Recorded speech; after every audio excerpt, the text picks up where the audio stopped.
جماع کی حقیقی لذت کے لیے بیوی کو شکر، زنجیر اور روٹی کے ساتھ شہد کھلایا کرو۔ اس سے جماع کی حقیقی لذت حاصل ہوتی ہے اور صحت میں بھی کافی حد تک اضافہ ہوتا ہے۔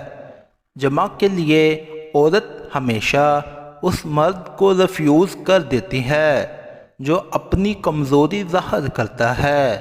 عورت کو ہمیشہ اپنے مرد کی طاقت پر یقین رکھنا چاہیے۔ بیوی کے پاس جانے سے پہلے یہ 3 کام لازمی کر لیا کریں۔ ہمیشہ خوش رہو گے، صاف ستھرے ہو کر، خوشبو لگا کر، کوئی بھی چیز تحفے میں لے کر۔ اس سے میاں بیوی کا رشتہ نہایت مضبوط ہو جاتا ہے۔ جس عورت نے ایک بار پاگل مرد سے جمع کر لیا، پھر کبھی بھی وہ عورت عام آدمی کو پسند نہیں کرے گی۔ صرف وہی پاگل ہی اس کو راضی اور خوش کر سکتا ہے۔